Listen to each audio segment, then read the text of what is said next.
من نفهمیدم اینو عجیبش کردم. این اومده منو قول زده. من خاک تو سرم، همیشه سرم تو گوشی، اعصابم که خورده از دست این بازار، نه سرمایه آنتینان ده، نه همیشه اعصابم خورده برای اینکه سکته نکنم تو گوشی برم چه فکرم کار نکنم، فکرم زیاد کار کنه سکته میکنم. اینم از همون استفاده کرده دیگه. همسایه‌ام فهمیدن که این داره دوستی میکنه، هیچی نگفتم. موتور وسط خیابون چیز کرد. من اونجا بازکن نشسته بود نگاه میکردم، از این ور آمد همینجوری پارک کرد همین پسره، این داخل آمد. من فکر کردم با شما معامله کرد. نه بابا کدوم معامله؟ فاکتور دستش نیست، چجوری داره میبره؟ وقتی از پشت پنجره گوشی هم صحبت میکنه، از پشت پنجره کشیده چجوری داره با چیز میکنه؟ با گوشی هم صحبت میکنه. از پشت پنجره کشیده بدون اجازه من برده. من گوش بده، من باش نیستم. تو میبینی داره بی اجازه میبره، هیچی نمیگه به من. اینا همسایه است، ما داریم خدا وکیلی. من فاکتور میدم دستش، خودم میذارم پشت موتورش، خودم میکشم تحویلش میدم. هیچ کدوم از این اتفاق نیافتاده. همسایه هم فهمیدن این داره دزدی میکنه. نگه سزه زن میدن دیگه. شما چیکار بذار فیلمشو بردارم لااقل داشته باشم. یه زنگ بزن 110. من اصابم خورده. یه زنگ بزن. زنگ بزن. یه زنگ بزن. من نمیتونم. شما خودت باید زنگ باشه من نمیخوام، رو در راسی دارم، دیروز کل کردم باشون. یه زنگ بزن. یه زنگ نمیزنی؟ اینو عجیر کرده. حداقل 20 دقیقه وایساد اینجوری صحبت کرد. آره اینو عجیر کرده.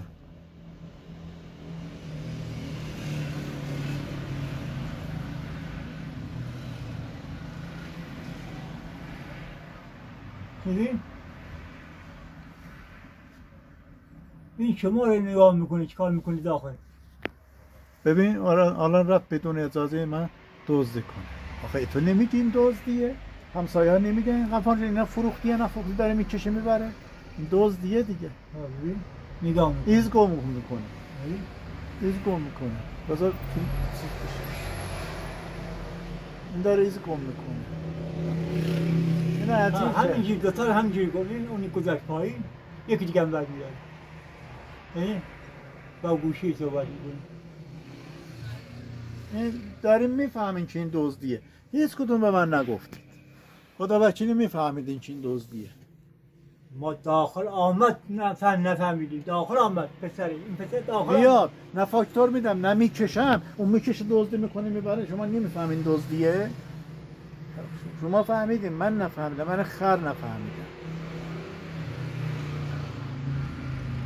اگه داخل نیامده بود من میامدم یقاشو میگرفتم. اینو هر کس عجیر میکنه برای من. این همکاره. آره من خر که نیستم، این همکاره. قصدشم عجیر کردن 10 برابر این پول تخمه ها رو بهش میده. 10 برابر این تخمه ها رو بهش میده. 20 میلیون بده که به رازغفار دزدی کنه که از اینجا فرار کنه. خدا با حق خدای خودش. تو نمیبینی غفار؟ نه نه من دستشو من اعصابم خورده سرم تو گوشی. اینو عجیر کردن که برو دزدی کن ازش. این آمده بود تو که با منم درگیر بشه، چون این شکلی که اینجوری خونسرد چیز میکنه و میدزده. درسته؟ قصد درگیری داره. اینو عجیر میکنم. هر کس یه نفر پشت اینه. ببین شما رو نگاه میکنه. ببین شما دوی آینه نگاه داخل نگاه میکنه.